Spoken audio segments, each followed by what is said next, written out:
All right, so we got a few email responses to. I read Kelly's email earlier. She was nice enough compared to others that I've seen, demanding to know where I was last week. So one of our 85 Heidis wrote in. Hi, Heidi. And said, Rob, just don't say a thing now. No. Dawn's right. The longtime P1 maggots such as myself really don't need to hear why. As we love you all, I'm just happy when you are on.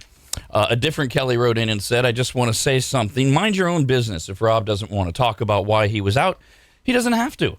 Let's just say he was sick with the ick and leave it at that. Just consider yourself lucky he's back. We love you, Rob. I say leave your absence a mystery. Or better yet, have Kyle make up a meerkat story. Oh, trust me, I already have sent those out. Good. Excellent.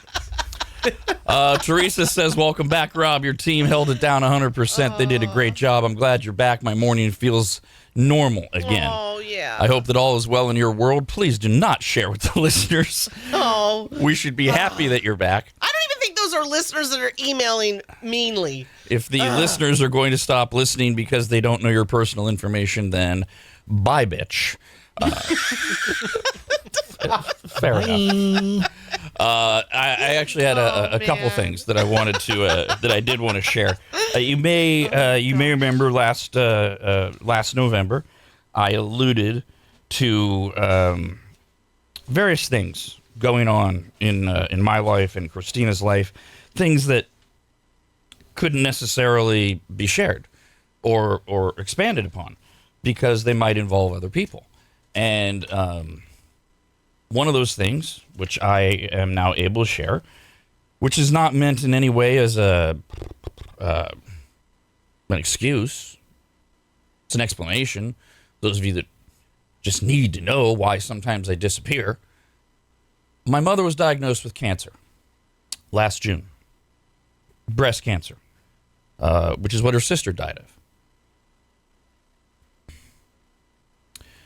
And my mom doesn't have anybody other than Christina and me. All her family's dead. I mean, she has friends, but they're all old, like her. It's not like they're like jumping around and doing stuff. Right. Yeah. My mom can barely drive, can barely get around safely, and she's very responsible about it. And so her treatment and appointments fell on us, and by us, I mean my wife. Christina stepped up and made sure that my mom was taken to her appointments and cared for, and got all of her questions answered. And I will tell you, and I'm sure my mom's listening, and I hope she takes absolutely no offense to this, because I don't mean it in that way. But I will tell you that the toll that it took on Christina is it's impossible for me to explain. Imagine being a vibrant, healthy, 30-year-old woman in a room filled with people that are dying on a weekly basis. And so I knew once a week that I was going to come home to that emotional download that she needed.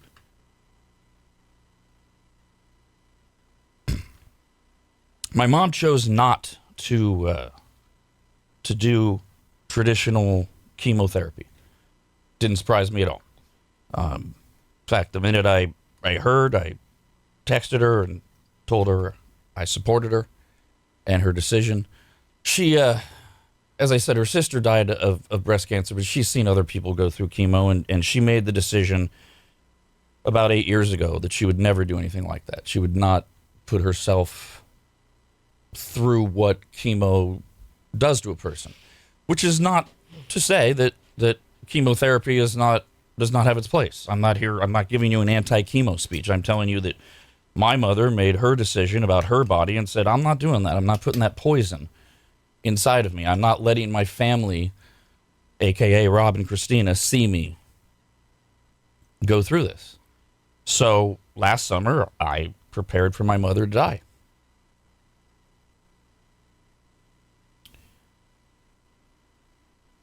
Which is quite a thing. And I know I'm very fortunate. We joke on the air about me being a parent hog. I know that Brandon obviously lost his mom at a very young age. Dawn lost her father at a very young age, and recently lost her mom. It's in my opinion, I'd rather they just have a massive heart attack. Yeah. I'd rather just. Yes. My mom's 83, my dad's 90.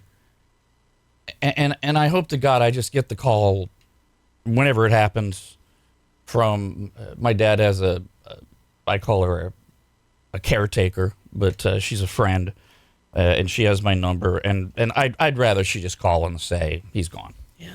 I don't need this long goodbye crap. And the suffering. Yep. Of I've got an email. My mom sent me an email that I'm not using for my notes. She wrote to me because I obviously I asked her if she would be okay with me sharing this news, because I do want to share with you guys when I can, what I can, because that's the kind of show we do. I'm disgusted by those of you that think you're entitled to it on your time schedule, but that's for another time. And so I asked her to just send me an email with some thoughts, and she did write. This was not without a lot of horrid side effects. The side effects were debilitating at times, and probably more difficult on my family, as unfortunately there was little to nothing they could do. And this was part of the toll that it took on Christina too. Was, not just the being there for these appointments, but seeing the state that my mom was in and not being able to do anything. And that's not my wife. My wife is the good old fashioned Southern belle and puts herself last. And my mom chose something called, I'm going to screw this up, aromasin hormonal inhibitors that can possibly slow down the tumor growth and possibly shrink the tumors, as opposed to the chemo and the poison and such. I had no hope. I mean, cool. Okay, we're going to try this hormonal thing. Yeah. But full support. And it worked. She'll be on the medication probably for the rest of her life.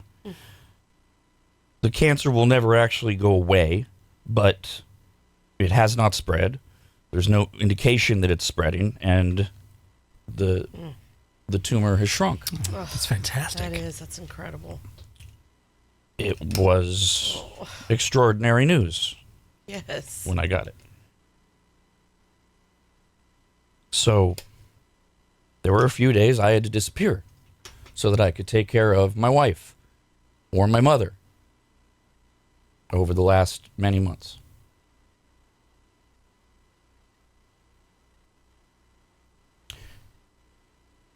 And I would hope that you understand why I couldn't share why I was gone. I'm on the radio, not my mother. Not my wife. And I don't even think that I have an obligation to say, Rob's gone dealing with a family issue. No, because that creates all sorts of issues, all sorts of conjecture, like what Kyle was alluding to earlier. You start making crap up. Oh, family issues. Oh, what does that mean? Well, you know what? And more so, you're one that's very vocal about pretty much, well, not pretty much, the only family you have contact with is your mother and your father. So it really narrows it down. If you were saying a family issue, it narrows it down to those two people, because you've made it clear you and your sisters don't hate each other. You just don't talk. You know, same thing with nieces, nephews, whatever. Like, you know, that's just that. And the other family is far off on the East Coast, whatever, and a lot have died off. So, I mean, it really narrows it down if we use that term for you. Sure. Or with any one of us, we're, you know, Brandon and I, Kyle, we got all kinds of family and a ton of family, so no one could narrow that down. or people start making things up about Christina's family. Sure. Oh my gosh, there's that too. Yeah. And again, I understand. Look, I hate it when, like, for those of us that still watch some traditional network shows, right, that air weekly as opposed to, you know, Netflix where they dump them all on you and whatever. And you binge, it's over. I like I love Law and Order, the one that Stabler does, whatever. SVU. Oh no, the criminal, the Criminal new criminal Intent? one. No, not Criminal No, Intent. it's not. Organized It is- Crime. Yeah, there it is. Oh, me too. Love that one. And it airs Thursday night. Yep. And so I know that on Fridays, which that's my weekend, a Friday, I know that I get to go home and I get to watch a new episode of Organized Crime.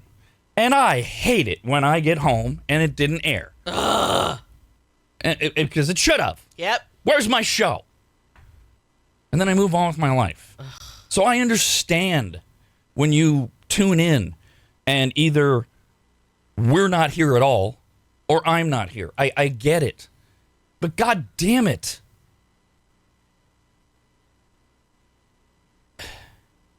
You know what, Rob? I really, for me anyway, and I could be wrong, I truly believe in my heart of hearts, you are not talking to listeners. You're talking to haters who know they can email. And I just don't even want to address them. Who you're talking to right now are actual loyal listeners and people that care. Hateful, hurtful emails that have demanded whatever, they're not really listeners. I mean, I don't know. That's my advice. Don't let them bug you. Adam's a regular writer. He just wrote in and said, Rob, I'm so sorry for assuming something and not knowing. I know it's not any of my business for anything that goes on in your life. Thank you for sharing on air, and we will all keep your mom in prayer. Oh, that's so sweet.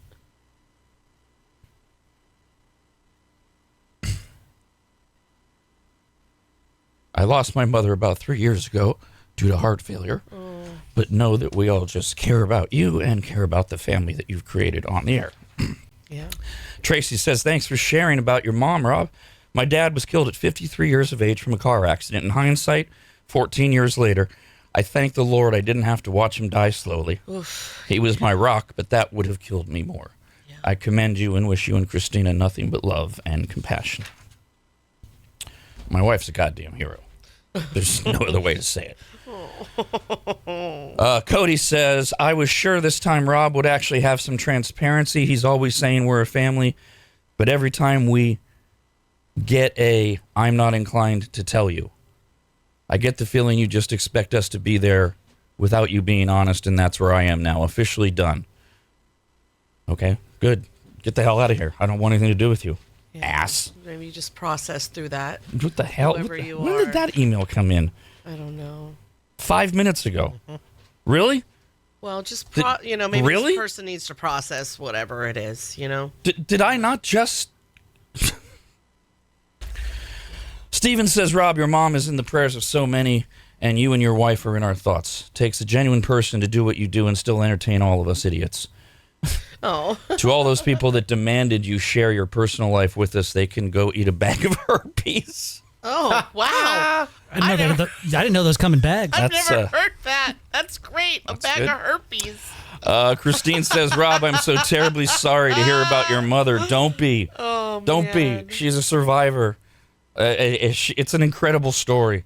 And she mentioned multiple times in her email, and she has received exceptional care from a local hospital that everybody knows in the area, Sutter. She was just blown away by the fact that they gave her every possible option and all of this amazing care. And I know she wanted me to mention that. Christine says, I lost my mother to cancer almost 4 years ago. She was my very best friend, and it freaking sucks. F word to cancer. She's lucky to have you and Christina in her life. Sounds like the two of you have been such a blessing. I'm sorry you and her are experiencing the BS that cancer brings to people's lives. Thank you for telling us. Not that you had to. Losing a parent blanking sucks, and I agree with you. I would have rather lost my mother quickly than watched her slowly die and suffer. Randy says, Rob, thank you for sharing your heart about your mom's breast cancer. Right now, I am in a waiting room while my wife of 44 years is in having surgery with breast cancer. I understand, Christina, and those feelings because I am all, as I'm looking around this room, there's not a lot of life in here, and it sucks. Oh. Yeah. Oh, buddy. Yeah, and that was something, I when Christina shared that with me, it just hit me because of the scheduling and everything, it fell on Christina to take my mom to these appointments, and just that palpable feeling of it's not like we all go to the doctor. I was at my doctor's office on Friday. You're not surrounded by death when you're just at your doctor's your office. Primary care, right, or even specialties. Yeah, a lot of times, right? I mean, you're orthopedic. You're not surrounded by death. No. When it's oncology, it's like, okay, we're all on borrowed time here. Yeah, and it's just. David says, Rob, I would like to challenge anyone that believes they are entitled to knowing every aspect of your life to a fight. They can meet me anytime, Jesus, anywhere. Lord, my God. One of our 85 Heidi's says, I certainly hope the effing people that demanded to know why you haven't been on the air here and they are happy now. Oh, they won't. Look, Dawn's right. All right, I'm just being... I've got other things going on that I'm happy to share as well. And I'm just being a jerk. Dawn's right. I know that so many of you love us, love me, but the ones that are the non-listeners or whatever that Dawn's referring to, they don't care. They probably think I'm lying. They shouldn't even be. I mean, listen, you have your own process to work through that stuff of how that's making you feel. I do not give anyone the time of day who hates us and they don't even listen. I can't go there. I don't go there. Not that they're not, I mean, they're still people and I wish them well and love and lift them in prayer, but I'm not, they don't get to me. They're not, why would we waste energy on that? That's just separate from actually what we've built with people that have been around for however long, a month, years, that truly are in it with us. That's who I like to concentrate on. Jody wrote in and said, us loyal listeners just hoped all is well. Nothing can be worth your and your family's mental health. Keep rocking it, Christina. You are a true inspiration. And to the almighty Rob, you don't owe us more than what you give us every day. Well, I have a little bit more for you after this.